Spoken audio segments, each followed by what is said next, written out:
So we looked at decimal search, and now we're going to look at a second change of sign method, interval bisection. We're going to solve the same equation. Remember the language. The equation that we are solving is x to the power 5 minus 5x plus 3 equals 0. And f of x equals x to the power 5 minus 5x plus 3 is a function. And we're using the graph y equals f of x to solve the equation f of x equals 0. I've got the graph here. It's the same graph as we were using before. We are going to start each method with what is called an integer search, which basically means that you take the integer values at different sections along your x values and work out f of x and look for the change of sign. Remember, your change of sign is in the f of x values, not the x values. We had a change of sign here, a change of sign in the interval -2, -1. We have a change of sign in the interval 0, 1, and another change of sign in the interval 1, 2. And we're going to find all of these roots. There are 3 roots of the equation. We're going to find them all using this interval bisection method. So let's look at this in a little bit more detail. We're going to find the root in the interval 0, 1. The first graph on the left-hand side, we have got values a and b. A is the value that x equals 0, and b is the value x equals 1. We know that the root lies between these two values of x because f of x changes sign. And we're then going to take m, which is the midpoint. So for the interval 0, 1, our midpoint is 0.5. And we're going to consider what happens when we find f of x. Now you can see from the graph that this is going to be positive.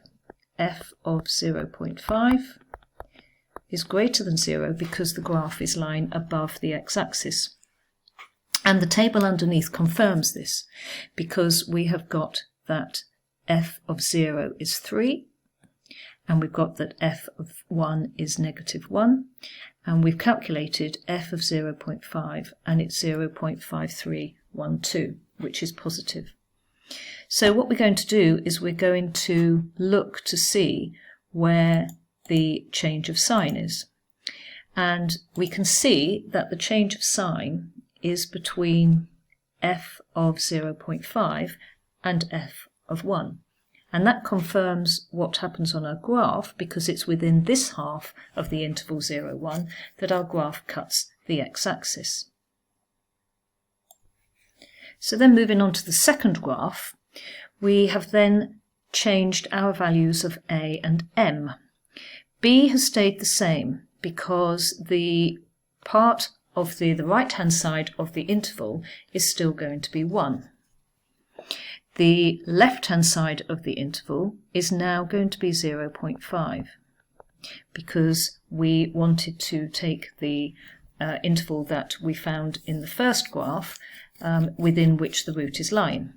And the value of m this time is going to be 0.75, which is the midpoint between 0.5 and 1. So the interval that we are using here is 0.51, and the first interval that we used was 0, 1. Again, we're going to look to see where our root is lying, and we're going to consider changes of sign. So we're going to work out the values of f of x for 0.5, 0.75 and 1. And this time we can see that the change of sign in f of x is between 0.5 and 0.75. And that's confirmed by the graph because you can see here that the value of f of 0.5 is positive because the curve is lying above the x-axis. The value of f of 0.75 is going to be negative because it is lying below the x-axis, and therefore there is a root between these two values of x because our graph has cut the x-axis. So what we're going to do now is we're going to combine the two smaller tables and put that information onto the larger table at the bottom of the page. So the first table on the left-hand side, call that table number 1. It told us that there was a change of sign between 0.5 and 1. So it told us that our new interval should be 0.51. And we then transferred that across to table 2, and our new midpoint was 0.75. The change of sign in f of x now is between x is 0.5 and x is 0.75, and so that becomes our new interval, 0.5, 0.75. And that information is transferred into the bottom table. So on line number 1, we have that a is 0, that b is 1, and our midpoint is 0.5. And we can see that the change of sign in f of m and f of b is means that we then have that m comes across and becomes our new a, and b stays as it is. Then table 2 gives us information that says that the change of sign is now between f of x when x is 0.5 and 0.75. Here is the change of sign here. So what that means is that 0.5 stays the same, so a is still 0.5, and it means that 0.75 now moves across and becomes our new b, and our new midpoint is 0.625. So what I'd like you to do is to pause the video. I'd like you to copy this table and the diagrams above, and I'd like you to find out your new values of f of a, f of m and f of b, and use that to identify what the next interval is going to be. So hopefully you've got these values. Clearly f of a is going to stay the same because we kept the same a value, and we have 0.5312. The f of b is now going to be the same as our f of m was last time, so negative 0.512. And our f of m this time is going to be f of 0.625, and that's negative 0.029. The change in sign in f of x this time is between f of a and f of m, and so our new interval is going to be between 0.5 and 0.625. So we then carry that process on for as long as we need to in order to find x to a certain degree of accuracy. And this table is an extension of the table on the previous page. The first 3 lines are exactly the same. You can see that we have started off with the interval 0, 1, a is 0, b is 1, and our midpoint is 0.5. We have then worked out the values of f of a, f of m and f of b, and we have found that we have a change of sign. And we are then going to say, because the change of sign is between f of m and f of b, then m becomes the new a, it's the interval becomes 0.51, and b remains the same, and we find the midpoint of 0.5 and 1, which is 0.75. So if we look down the table, let's take iteration 10. Now you can see that the first iteration is called 0 because that isn't actually an iteration. We chose those values of x. We wanted 0 and 1 to be our first interval because we knew there was a root in that interval. So each subsequent line is an iteration. So if we look at iteration 10, we need to look over at the values that we've got. On the right hand side, we want to look at f of a, f of m and f of b. And we're looking for a change of sign. So our change of sign is here between f of m and f of b. So our new interval from that iteration becomes mb. And so you can see that from here the m value moves across and becomes our new a, and that our b value remains the same. It isn't always the case.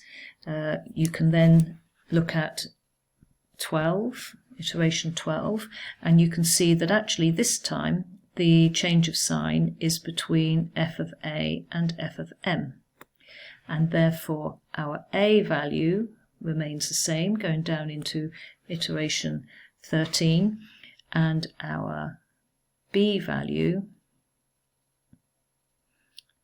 comes from m.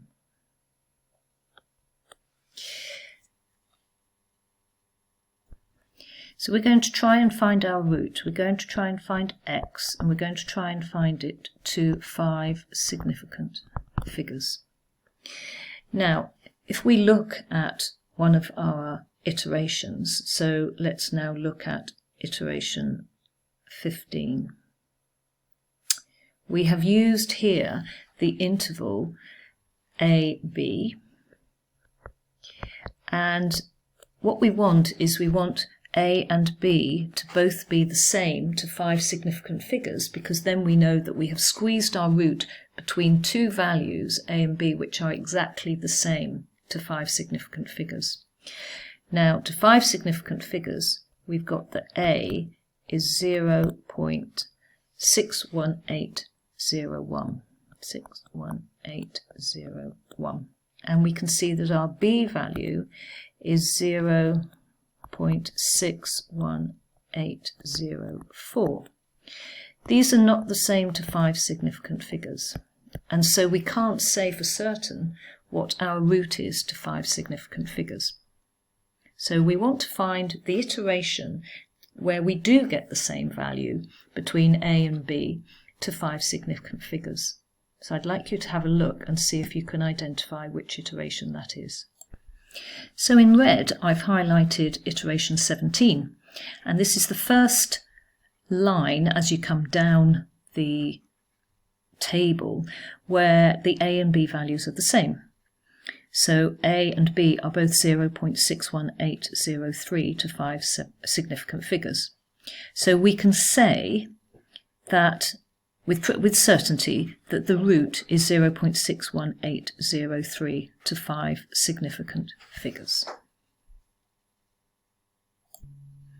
So this is the table for the interval bisection for the interval -2, -1. And again, I'd like you to do the same process. I'd like you to look down the table and identify the iteration where your A and your B values are the same to 5 significant figures. This time it's taken 14 iterations, and hopefully you have identified the correct line, and we know that x equals -1.6180 to 5 significant figures, and that is the root in the interval -2, -1. And this is the third table. This is identifying the root in the interval 1, 2. So again, I'd like you to find the iteration that identifies the root to 5 significant figures. And the third root is found after 15 iterations, and it's found to be x equals 1.2757. You wouldn't be expected to create these tables, but you would be expected to read information from them. So we've solved the equation using interval bisection, and the table gives our 3 roots. We have to give error bounds, and those are, because we're to 5 significant figures, you can see the error bounds that are given there. And the final thing you should do is to check your error bounds to show that there is a change of sign between them, and that verifies that the root lies between those two values and can be given to 5 significant figures, as we've stated.